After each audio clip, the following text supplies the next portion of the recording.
These could be very tense and emotional moments inside a Utah courtroom this morning. For the very first time, Charlie Kirk's widow, Erika, and his parents are set to come face to face at a preliminary hearing with the man accused of killing him.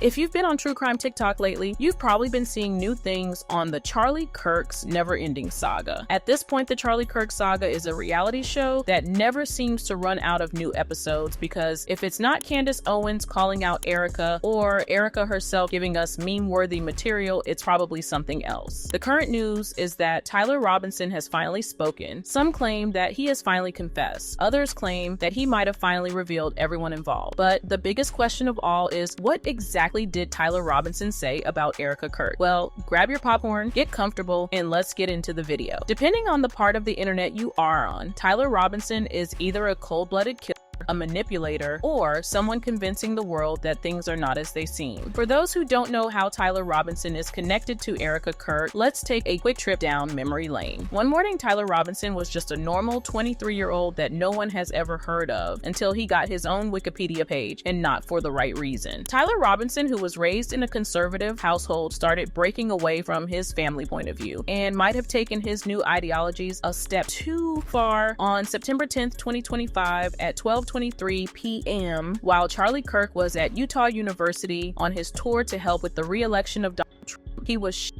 and the person that pulled the trigger was none other than the 23-year-old Tyler Robinson. It's 5. Okay, now 5 is a lot, right? I'm gonna give you some credit. Do you know how many mass shooters there have been in America over the last 10 years? Counting or not counting gang violence? Great.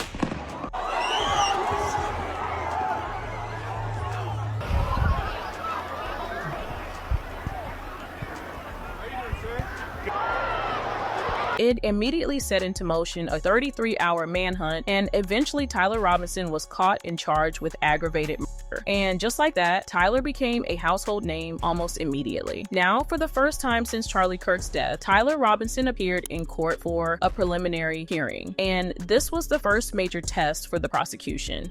I need to give anybody that.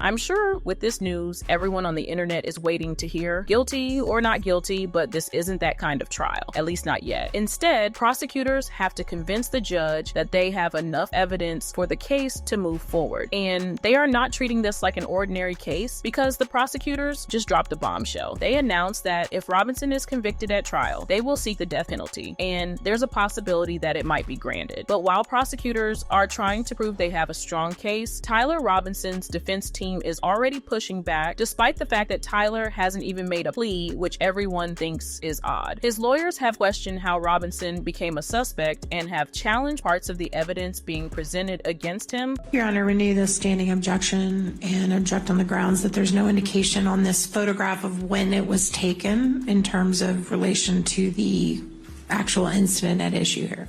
I'm not confirming, but it would seem Tyler's lawyers might be sensing some sort of foul play, and maybe the evidence presented against Tyler might not be essentially true. Let's just think about it for a second. If the evidence were all entirely true, why would Tyler's lawyers be questioning how Tyler became a suspect? So while prosecutors are pointing fingers at Tyler, the defense is asking if they should even be pointing fingers at him in the first place. At this point, there's one thing that's absolutely certain: the battle over the evidence is going to be one of the biggest parts of the case. But amid the legal drama, there is one shocking moment that got the entire internet talking. Some think it's an emotional moment. Others think that there might be something fishy happening that maybe we all don't know about. For the first time since Charlie Kirk's death, Erika Kirk and Charlie's parents have come face to face with a man accused of killing their son and husband. These could be very tense and emotional moments inside a Utah courtroom this morning. For the very first time, Charlie Kirk's widow, Erika, and Erika's reaction immediately became one of the biggest talking points. Depending on who you ask, some might say she looked emotional and was in tears. Others might say she looked angry, like Tyler or his lawyers had said something they shouldn't have. As the preliminary hearing in the Charlie Kirk murder case continued in Utah, Charlie Kirk's widow, Erika Kirk, and his parents were seen leaving the courtroom together after emotional testimony. For many people watching, the moment was especially significant because of what Erika had previously said about Tyler Robinson. After Charlie's death, Erika publicly said she forgave the person accused of killing her husband, explaining that forgiveness was what Charlie would have wanted, and she bore no ill will towards him. My husband, Charlie, he wanted to save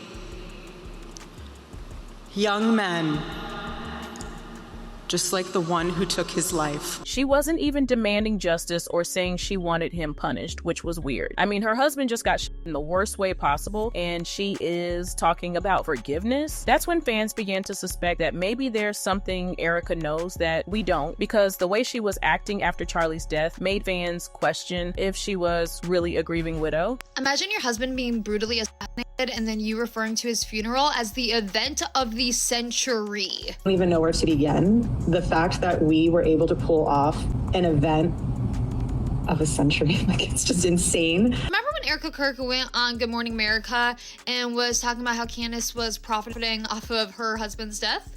But when you go after my family, my Turning Point USA family. And with her reaction in court during the trial, fans are already convinced that all her talk about forgiveness was just for the media. There's also speculation that Erika might have known what was going to happen to Charlie the day he died. Word on the street is that Erika, along with her assistant Tracy and her daughter, were supposed to go along with Charlie, but Erika just suddenly changed her mind and said something came up. And her assistant also suddenly said that she had a bad feeling, and that was why they didn't go with Charlie. I've confirmed that. However, it is a fact that she was supposed to go to UVU on September 10th.